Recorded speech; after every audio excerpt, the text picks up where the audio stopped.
አሰላሙ አለይኩም ሰላም ጤና ይስጥልኝ ውድና የተከበራችሁ ተመልካቾቻችን። በኢራን በሚገኝ በአንድ ትንሽ መንደር ውስጥ ሱረያ ካኑም የምትባል አዛውንት ሴት ትኖራለች። የመንደሩ ነዋሪዎች የእርሷ መኖር ብቻውን መንደሩን ቅዱስ አድርጎታል እስኪሉ ድረስ ፈጣሪዋን የምትገዛ ሴት ነበረች። ዕለታዊውን አምስቱን ሰላቶቿን ከመስገድም በላይ ሁልጊዜ ማታ በታጁድ ላይ የምታነባው እንባም ከክፍሏ ይሰማል። ሌሎች ጎረቤቶቿንም ለአምልኮ ይቀሰቅሳል። ቸርነቷና ለጋስነቷ ልክ እንዳለፉት ጻድቅ ሰዎች እንደ ገደል የሚወራላት ናት። ብቸኛው ልጇ አዕራሽ ነው። 25 ወይም 26 ዓመት የሚሆነው ወጣት ከተማ ውስጥ በቅርቡ ነው ሥራ መስራት ይጀምረው። አዕራሽ ቁርጥ የእናቱ ነጸብራቅ ነው። ትሁት፣ ታማኝና በጭፍንም እናቱ አርግ ያለችውን ሁሉ ያለምንም ጥያቄ የሚያደርግ ታዛዥ ልጅ ነው። የእናቱ ክብር በዚህ ዓለም ላይ ከምንም ነገር በላይ ይበልጥበታል። ወደ መንደሩ በተመለሰ ጊዜ ሁሉ ሙሉ ጊዜውን ሰጥቶ ሲያገለግላት ይውላል። አዕራሽ በእናቱ አብዝቶ ይኮራል። እርሷን ማግኘቱንም ከአላህ እንደተሰጠችው መለኮታዊ ጸጋ አድርጎ ያስባል። በዚህ ቆንጆ ሕይወታቸው ውስጥ አዲስ ምዕራፍ የጀመረው አንድ ቀን ሱረያ ካኑም አዕራሽን ጠርታ እንዲህ ባለችው ጊዜ ነበረ። ሙሽራ መርጬልሃለሁ የኔ ልጅ። የእናቱን አንድም ቃል ተጻሮ የማያውቀው አዕራሽ እያፈረ ፈገግ አለና ማናት እናቴ ሲል ጠየቀ። ሱረያ ካኑምም ቀጥላ ያለችው ነገር ትንሽ አስገረመው። እነሱ በሚኖሩበት መንደር ውስጥ የምትኖር ባሏ የሞተባት ሴት የቲም ልጅን ነበር ያጨችለት። ልጅቷ ዕድሜዋ 18 ወይም 19 ገደማ ነው። በጣም ደሃም ናት። በጣም ቆንጆ የምትባልም አይደለችም። ይህ ብቻም ሳይሆን በመንደሩ ውስጥ እናቷ ያላት ስምም መልካም የሚባል አይደለም። ያቺ ባሏ የሞተባት ሴት ዕድሜዋ 50 ገደማ ነው። ራሷንም ከሰዎች አይን ብዙ ጊዜ ደብቃ የምትኖር ናት። ባሏን ያጣችው በወጣትነቷ ነው። ከዛ ጊዜ ጀምሮም መንደርተኞቹ ስለ እርሷ ብዙ ደስ የማይሉ ነገሮችን ይናገራሉ። ስለ ባህሪዋ የሚወራው ጭምጭምታም አለ። ምንም እንኳ ማንም መጥፎ ነገር ስታደርግ አይቷት ባያውቅም፣ ቤቷን ማንም ጎብኝቶ አያውቅም፣ እርሷም የማንንም ቤት ጎብኝታ አታውቅም። ብቻዋን የተገለለ ሕይወት ነው የምትኖረው። አዕራሽ እናቱን እንዲህ ሲል ጠየቀ። እናቴ፣ ስንት መልካም ቤተሰብ በዙሪያችን እያለ ለምን የዚችን ሴትዮ ልጅ? ሱረያ ካኑም ደግ ፈገግታዋን አሳየችውና የኔ ልጅ እጅህን በየቲሞች ራስ ላይ ስታደርግ አላህ ይደሰታል። ይህቺ ምስኪን ሴትና እናቷ በማህበረሰቡ ችላ የተባሉና የተገፉ ናቸው። ይህችን የቲም ሴት ወደ ቤታችን በክብር ላመጣትና ክብር ልሰጣት ፈልጋለሁ። ይህም ከአላህ ዘንድ ሽልማት ያመጣልናል። የአዕራሽ ደረት በኩራት አበጠ። የእናቱን የተባረከ ውሳኔ በሰማ ጊዜ ለራሱም እንዲህ ሲል አሰበ። እናቴ የእውነትም መልአክ ናት። የጋብቻ ስነ ስርዓቱ በጣም ቀላል በሆነ ሁኔታ ተዘጋጀ። በጋብቻ ዕለታቸው ምሽት አዕራሽ ሚስቱን በቅርበት ለመጀመሪያ ጊዜ ተመለከታት። ልጅቷ በፍርሃት እየተርበደበደች ነበረ። አዕራሽ ወዳለችበት ሄደና በተረጋጋ ግን ጠንከር ባለ ድምፅ ቅላጼ እንዲህ አላት። አዳምጪኝ። ከተረገመ ሕይወት ወደዚህ ገነት የሆነ ሕይወት ነው የመጣሽው። ሁሉም ምስጋና ለእናቴ ይገባውና እርሷን ካከበርሻት፣ የምትልሽን ሁሉ ከታዘዝሻት ብቻ ነው የሚስትነት ማዕረግን ልሰጥሽ የምችለው። አስታውሺ፣ ምንም ነገር ከእናቴ ክብር አይበልጥብኝም። ልጅቷ ራሷን በእሽታ ነቀነቀች። እንባዋ በፊቷ ላይ እየፈሰሰ ነው። አዕራሽ እርሷን በማግባት ትልቅ ውለታ እንደዋለላት ተሰማው። ከመጀመሪያው ቀን ጀምሮ ሱረያ ካኑም ለአዲሷ ምራቷ ምን ያህል ደግነት እንደዋለችላት እዚህ ቤት እንድትኖር በማድረግ አስታወሰቻት። ዘወትርም ወደዚህ ቤት በክብር ነው የመጣሽው፣ ራስሽን ቀና አድርገሽ ልታናግርኝ እንዳትደፍሪ ትላታለች። የአዕራሽ ሚስት ያቺ ቃል ከአንደበቷ የማይወጣ ዝምተኛ ሴት የቤቱን ሥራ ሁሉ ትሰራለች። ነገር ግን ምንም ብትሰራ አማቿን የሚያስደስታት አይመስልም። ፍርሃትና ረዳት የለሽነት በባህሪዋ ውስጥ ሁልጊዜ ነበረ። በራስ መተማመን የሌላት ይመስል። አንድ ቀን አዕራሽ ከሥራ ወደ ቤት ሲመለስ እናቱን ሳሎን ውስጥ ተቀምጣ ተመለከታት። ፊቷ በቁጣ ተወጣጥሮ ነበረ። ምን ሆነሻል እናቴ ሲል ጠየቃት። እንደ ሱረያ ካኑም ያለች የተረጋጋች ሴት ፊት ላይ የዚህ አይነት ቁጣ መመልከቱ አስደነቀው። ሚስትህ ምላስ አብቅላለች። አንድ ነገር እንድታደርግ ብነግራት መለሰችልኝ። አስረድቻታለሁ፣ ግን አንተም ልታስረዳት ይገባል። እዚህ ቤት መቆየት ከፈለገች ለእኔ መልስ መስጠት የለባትም አለችው። አዕራሽ ምንም ጥያቄ አልጠየቅም። ቀጥታ ወደ ክፍሉ ሄደ። ሚስቱ ጥግ ላይ ቆማ ወደምታለቅስበት አንድም ቃል ሳይናገር አዕራሽ ፊቷን በጥፊ መታት። እንዴት ብትደፍሪ ነው አዲስ ሕይወት ለሰጠችሽ ሴት ባለጌ የምትሆኘው? አስታውሺ፣ እናቴ ባትኖር ኑሮ መንገድ ዳር ነበር የምትኖሪው። ወለሉ ላይ ወደቀች፣ ግን አንድም ድምፅ አላወጣችም። አዕራሽ በቁጣ እያጉረመረመ ከክፍሉ እየተጣደፈ ወጥቶ ሄደ። ከሳሎኑ ሆና እናቱ እያየችው ነበረ። በፊቷ ላይ እንግዳ የሆነ ሰላም ይነበባል። የዛን ዕለት ማታ ሱረያ ካኑም ዳግም ላትነቃ በምትችልበት ሰላምና መረጋጋት ውስጥ ሆና አንቀላፋች። አዕራሽ ለተሐጁድ ስግደት ሊቀሰቅሳት ሲሄድ ሰውነቷን ቅዝቅዝ ብሎ አገኘው። ሰላማዊ ፈገግታ ፊቷ ላይ አርፏል። ሙሉ የመንደሩ ነዋሪ በሞቷ አዘነ። በቀብር ስነ ስርዓቷ ላይ የታደመው ሰው ቁጥር በርካታ ከመሆኑ የተነሳ መርገጫ ቦታ አልነበረም። ሁሉም ሰው በጎነቷን አሞገሰ። አንዳንዶች የልጆቻችን አሳዳጊ ነበረች አሉ። ሌሎች ደግሞ ፈጣሪዋን የምትፈራ የእርሱ አይነት ሴት አይተን አናውቅም አሉ። አዕራሽ አለቀሰ።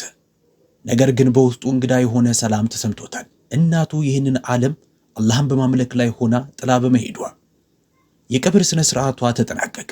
አዕራሽም መቃብሯን ከፈጅር በኋላ በየቀኑ እየሄደ ለማየት ለራሱ ቃል ገባ። የመጀመሪያዎቹ 2 ቀናቶች ሁሉም ነገር ሰላም ነበረ። በእናቱ ሐዘን አዕራሽ ድንጋይ ሆኖ ደርቆ ነበር። ሚስቱ ዝም ብላ ታገለግለዋለች። ነገር ግን እርሱ ቀና ብሎ እንኳን አይቷት አያውቅም። በውስጡ የሆነ ቦታ ለእናቱ ሞት እርሷን ይወቅሳታል።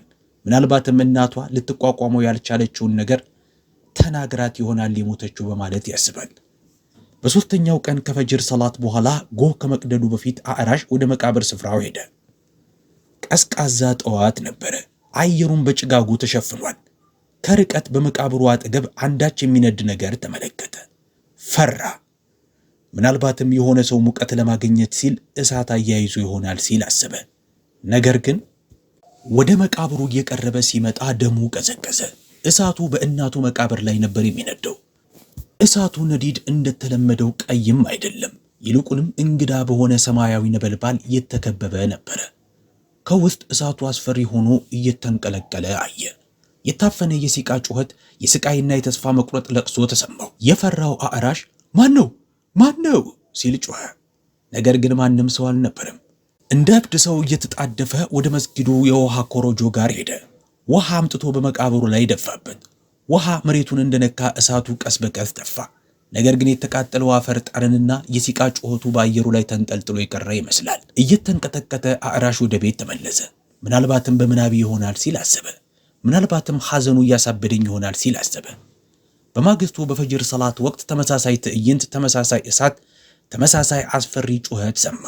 ልክ በመቃብር ውስጥ ያለ የሆነ ሰው በስቃይ እየተወለገ ያለ ይመስል የሲቃ ጩኸቱን ሰማ። በድጋሚ ውሃውን በመቃብሩ ላይ በማፍሰስ የእሳቱን ነበልባል አጠፋው። ለማንም ሰው ላለመናገር ወሰነ። ቢናገር ሰዎች አብዷል ይሉኛል ብሎ ፈራ። ወይም ስለ ጻድቋ እናቴ እንግዳ ነገር ይናገራሉ ሲል ሰጋ። ይህ ገጠመኝ በየቀኑ ይገጥመው ጀመር። አዕራሽ ወደ መቃብሩ ከፈጅር በፊት እየሄደ እሳቱን ያጠፋው ጀመር። የተቀረው ቀኑንም በፍርሃት ቁጭ ብሎ ያሳልፋል። ጤናው መበላሸት ጀመረ። ወደ ሥራ መሄድ አቆመ። ንዴቱንና ቁጣውን በሙሉ በሚስቱ ላይ አሳረፈው። እናቴን ገድለሻታል ሲል አንድ ቀን እየደበደባት ጮኸባት። ምግቧ ውስጥ አንዳች ነገር ቀላቅለሽ ሰተሻት ነው፣ ለዛ ነው ድንገት የሞተችው። ልጅቷ አለቀሰች። እኔ በፍጹም የዚህ አይነቱን ነገር ላደርግ አልችልም፣ እኔ ገዳይ አይደለሁም አለች እያለቀሰች። ዝጊ ሲል አጓራባት። ከዛሬ ጀምሮ እናትሽን አታያትም፣ እናቴን ወስድሽብኛል፣ ስለዚህ እኔም እናትሽን ወስድብሻለሁ አላት። ልጅቷ እግሩ ላይ ወደቀች። እባክህን ምህረት አድርግልኝ፣ እናቴ በሽተኛና ብቸኛ ናት ስትል ተማጸነችው። ነገር ግን አዕራሽ ልቡ እንደ ድንጋይ ደድሮ ነበረ።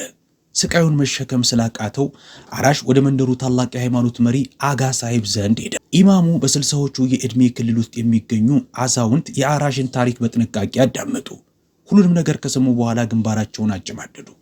ከዛም እንዲህ አሉት፣ የኔ ልጅ የዚህ አይነት ነገር ዕድሜ ልኬን ሰምቼ አላውቅም። እናትህ በጣም ጻድቅና መልካም ሴት ነበረች። በዚህ ላይ ምንም ጥርጥር የለም። በመቃብሯ ላይ እሳት ማየት ተራ ነገር አይደለም። ይህ የአላህ ቅጣት ነው። ቅጣት በእናቴ ላይ? አዕራሽ ማመን አልቻለም። አሁን የኔ ልጅ ቅጣት ለሁለት ምክንያቶች ሊፈጸም ይችላል። አንደኛ የአላህ መብት ሲጣስ፣ ሁለተኛ የሰዎች መብት ሲጣስ ነው አሉት። የእናትህን ባህሪ ለሚያውቅ የአላህን መብት ጥሳለች ማለት ይከብደኛል። ነገር ግን ሳታውቀው የሆነን ሰው መብት የጣሰች ይመስለኛል። ሰው በድላለች፣ እናም ያ ሰው ይቅር አላላትም አሉት። አዕራሽ ተገረመ። ነገር ግን የኔ እናት ማንንም ልትጎዳ አትችልም። የዛን ዕለት ምሽት አንድ አስፈሪ ህልም አየ። እናቱ በዛ በሚያውቀው ሰማያዊ የእሳት ነበልባል እየተቃጠለች እጇን ወደ እርሱ እየዘረጋች ስትጮህና ልጄ አድነኝ፣ ይቅርታ እንድታደርግልኝ ንገራት፣ እርሷ ይቅርታ ካላደረገችልኝ አልለቀቅም፣ ትልቅ ስቃይ ውስጥ ነው ያለሁት አለችው። አዕራሽ በእንቅልፍ ላይ ሆኖ አለቀሰ። እናቴ ማናት? ይቅርታ የምታደርግልሽ ማናት? አለ። እናቱ እያለቀሰች ትልቅ ስቃይ ውስጥ ነኝ በማለት ብቻ ደገመችለት። በህልሙ ያየው አስፈሪ እይታ እረፍቱን ሰረቀው። የእናቱ የሰቃይ ፊት በአይኑ ላይ እየደጋገመ መጣበት። ይቅርታ እንድታደርግልኝ ንገራት የሚለው ቃላቶች በጆሮ ውስጥ አቃጨለ። ማናት እሷ? እናቱ የማንን መብት ነክታለች ሲል አሰበ። በማግስቱ ጠዋት ወደ መቃብር ስፍራው ሲሄድ የእሳቱ ግለት የበለጠ የጨመረ መስሎ ታየው። ለቅሶ በጣም ግልጽ ነበረ። አዕራሽ የሆነ ከመሬት ስር ያለ ሰው የሚጠራው መሰለው። ተንቀጠቀጠ። እሳቱን አጠፋው። ከዛም ቀጥ ብሎ ወደ ኢማሙ ጋር ሄደ። ስለ ህልሙ ሲነግራቸው የኢማሙ ፊት ገረጣ። አይኖቻቸውን ጨፍነው ላፍታ ያህል ተስቢሃቸውን ቆጠሩ። ከዛም አዕራሽ፣ እየሆነ ያለው ነገር ጥሩ አይደለም። የእናትህ ነፍስ በትልቅ ጭንቀት ውስጥ ነው። ከሆነ ሰው ይቅርታ እንዲደረግላት ትፈልጋለች። ዘመዶቿን፣ ጓደኞቿንና የምታውቃቸውን ሰዎች ሁሉ ይቅርታ መጠየቅ አለብህ። የበደለችው ሰው እንዳለ አጣራ። አዕራሽ ጨነቀው። እንዴት ቤት ለቤት እየሄደ እናቴ በደላችኋለች በማለት ቢጠይቅ ሰዎች እብድ ይሉታል። የእናቱም ስም ይዋረዳል። ወደ ቤት ተመለሰ። በተስፋ መቁረጥ ስሜት ውስጥ ተሞልቶ ቀኑን ሙሉ የእናቱን ክፍል ፈተሸ። ደብዳቤ፣ የዕለት ማስታወሻ፣ ፍንጭ ሊሰጠው የሚችል ማንኛውንም ነገር ባገኝ ብሎ ፈለገ። ግን ምንም ሳያገኝ ቀረ። ንዴቱንና ውጥረቱን ሁሉ በድጋሚ በሚስቱ ላይ ተወጣ። በሚያያት ጊዜ ሁሉ የተበላሸው ነገር ሁሉ ምክንያቱ እርሷ እንደሆነች ይሰማዋል። የዛን ዕለት ማታ እናቱ በሰላም ያረፈችበት ዕለት ምሽት ሁለቱ ተጨቃጭቀው ነበረ። አዕራሽ መተኛት አልቻለም። እኩለ ሌሊት ላይ ድንገት እንቅልፉ ተቋረጠ። ሚስቱ አልጋው ላይ አልነበረችም። ልቡ መታ። በዚህ ሰዓት የት ልትሄድ ትችላለች ሲል አሰበ። ቀስ ብሎ ከክፍሉ ወጥቶ ወደ ግቢው ሄደ። ሚስቱ ዋናውን በር ከፍታ ቤቱን ለቃ ስትወጣ ተመለከተ። በንዴት ጋለ። ስለዚህ ይህ ነዋ ነገሩ። ይቺ ሴት ናታ በምሽት ወደ መቃብሩ እየሄደች የእናቴን መቃብር የምታነደው የመንደሩን ነዋሪዎች በስተት ለመምራት ሲል አሰበ። ወይም የባሰው በምሽት እየወጣች የምትሄደው አፍቃሪዋን ለማግኘት ይሆን እንዴ ሲል ደግሞ አሰበ። ስለ እናቷ የሚባለው አይነት ነገርን እየፈጸመች ቢሆንስ አለ። አዕራሽ እውነቱን ለማወቅ ቆረጠ። በማግስቱ ወደ ኢማሙ ዘንድ ሄደና ኢማም፣ ሚስቴን እጠረጥራታለሁ። ምናልባትም እርሷ ሳትሆን አትቀርም የእናቴን ስም እያጠፋች ያለችው እና የእናቴን መቃብር በእሳት እያያያዘች ያለችው። ኢማሙ ጭንቅላታቸውን በአሉታ ነቀነቁና እንዲህ ያሉት፣ የኔ ልጅ፣ እርግጥ ነው ሰው በዛ መንገድ መቃብርን ሊያቃጥል የሚችል ነው።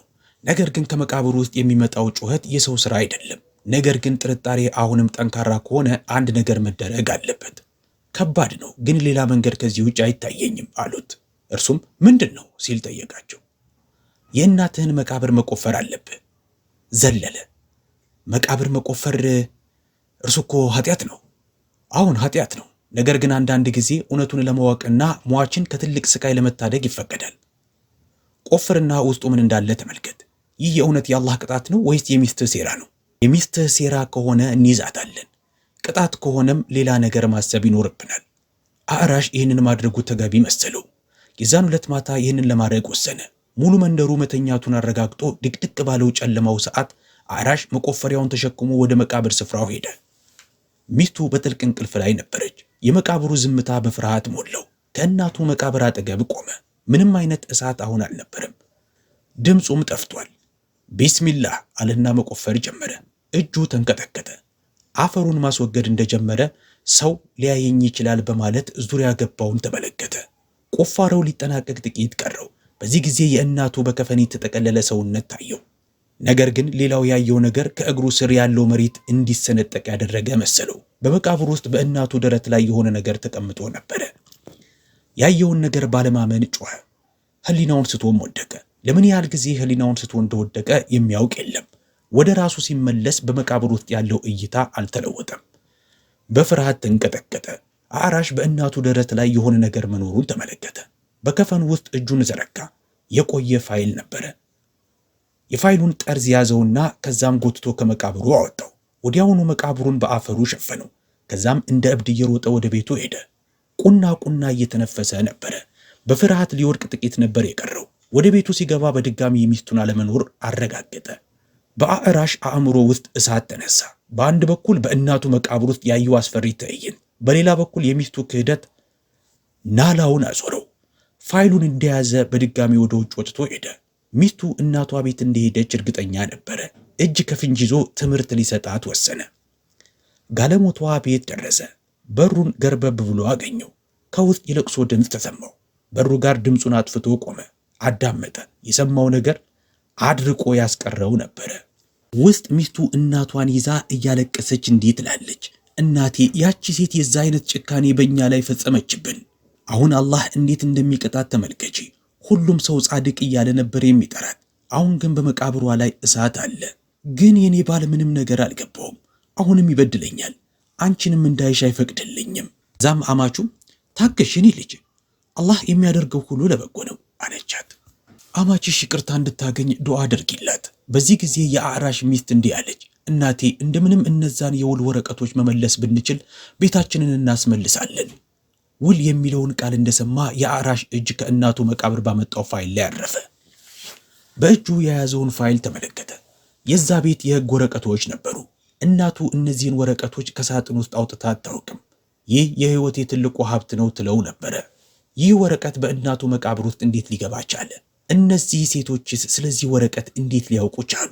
አዕራሽ ከዚህ በላይ ራሱን መቆጣጠር አልቻለም። በሩን ገፍቶ ከፈተውና ወደ ክፍሉ ዘሎ ገባ። ስለምን ፋይል ነው የምታወሩት? ስለ እናቴስ ምንድነው የምትሉት? ፋይሉን በእጁ ይዞ ፊታቸው ቆሞ ባዩት ጊዜ ሚስቱና እናቱ በፍርሃት ቀዝቀዝ አሉ። ሚስቱ መንቀጥቀጥ ጀመረች። ባሏ የሞተባት አማቹ ግን አዕራሽን እንግዳ በሆነ እርጋታ ተመለከተችው። በዓይኗ ላይ ምንም ፍርሃት አልነበረም፣ ከባድ አስጨናቂ ሐዘን ብቻ። ናግባ የኔ ልጅ ተቀመጥ አለችው። አዕራሽ በቁጣ ተንቀጠቀጠ። ልቀመጥ አይደለም የመጣሁት የእናቴ መቃብር ላለበት ሁኔታ የእናንተ ሚና ምን እንደሆነ ለማወቅ ነው። ስለዚህ ፋይሎችስ እንዴት አወቃችሁ? አዛውንቷ በሲቃ ተነፈሰች። የኔ ልጅ እናትህን በጣም ትወዳታለህ። አሁንም እንደምትወዳት አውቃለሁ። ለመስማት የምትፈልገው ሐቅ ግን ምናልባት ልትሸከመው የማትችለው ሊሆን ይችላል። የእናትህ ክብር ለአንተ ሁሉ ነገርህ ነው። እውነቱን ተናገሪ ሲል አዕራሽ ጮኸ። ሴትዮዋ መናገር ጀመረች። ድምጿ ተረጋግቷል።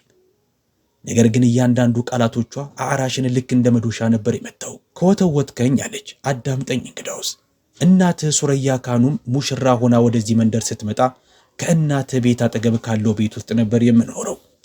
እኔ የአባትህ የአጎትህ ልጅ ነኝ። በአባትህ በኩል አክስትህ ነኝ። አዕራሽ በስተት እያዳመጣት መሰለው። አክስቴ?